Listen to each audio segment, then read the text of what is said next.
अगर आप किसी कौम को डिवाइड करना चाहते हैं तो सबसे पहले उसकी वहदत को तोड़ें, क्योंकि जब आप इसकी वहदत को तोड़ेंगे तो वो कौम डिवाइड हो जाएगी। आज ये सवाल सिर्फ सिंध की ज़मीन का नहीं बल्कि उसकी हज़ारों साल पुरानी तहजीब, सकाफ़त, ज़बान और शनाख्त का है। क्या तकसीम वाकई तरक्की लाती है या नए तनाज़ात को जन्म देती है? सिंध सिर्फ एक इंतज़ामी सूबा नहीं बल्कि वो 5000 साल एक पुरानी तहजीब है।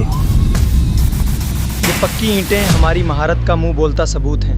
हमारा ये शहर अमन और खुशहाली। अगर फैक्ट्स की बात की जाए तो 1947 में सबसे पहले पाकिस्तान की बनाने के लिए जो करारदाद पास की गई थी तो सिंध सबसे पहले सिंध ने पास की और खुद सिंध ने पाकिस्तान में शामिल होने के लिए खुद मुख्तियाराना फैसला लिया। तो क्या आप उस पाकिस्तान बनाने वाली रियासत को ऐसे ही डिवाइड करेंगे? अगर शनाख्त और सकाफत की बात की जाए तो क्या शाह अब्दुल लतीफ़ का पैगाम, सच्चल सरमस्त की तालीमात और शाइनात के कौल को तकसीम कर पाएंगे?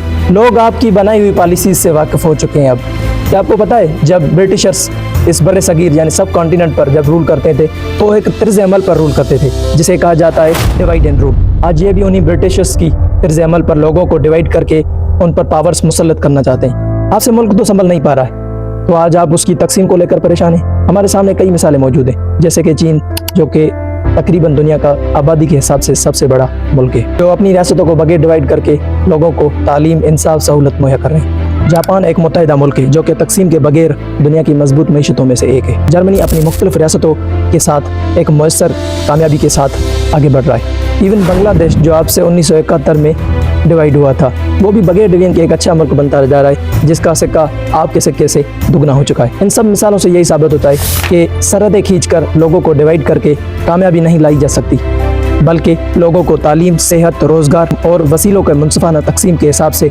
ज़िंदगी गुजारी जा सकती है, जिसमें आप बिल्कुल नाकाम हो चुके हैं। चलें, आपने तो ये शोशा छोड़कर लोगों को डिस्ट्रैक्ट कर लिया ताकि वो आपकी हुकूमतों को सवाल उठाने के बजाय एक अलग सी नई बेस में छिड़ जाए और वो इस महंगाई, लिटरेसी रेट और जो मुल्क में बढ़ते मसाइल हैं उस पर आवाज़ बुलंद ना करें।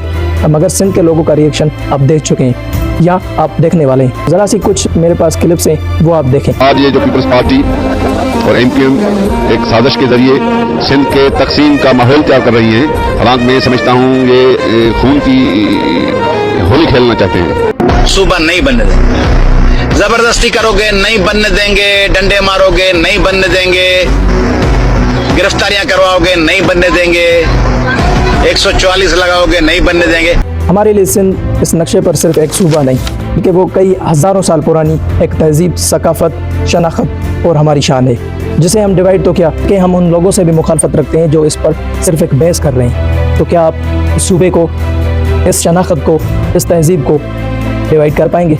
और मैं आपसे एक सवाल करता हूँ, क्या जो दुनिया में मौजूद तहजीबें हैं उन्हें कोई डिवाइड कर सकता है? अगर आप इस मुल्क से हकीकत में ही प्यार करते हैं तो आपको इस मुल्क की सेहत, तालीम को सुधारना होगा और हुकूमतों की बालादस्ती करनी होगी जिससे एक रियासत ईजीली रन कर सकती है और वो तरक्की की राह पर गामजन हो सकती है। ये मेरा इस यूट्यूब चैनल पर पहला वीडियो है। काइंडली मेरे इस चैनल को सब्सक्राइब कीजिए और ज़्यादा से ज़्यादा शेयर कीजिए और कमेंट्स बॉक्स में लिखें सिंध इज़ वन। और आगे जाकर हमारे इस यूट्यूब चैनल पर आप देख सकेंगे तारीख, साइंस और पॉलिटिक्स पर मज़ीद वीडियोज़। थैंक यू, अल्लाह हाफिज़।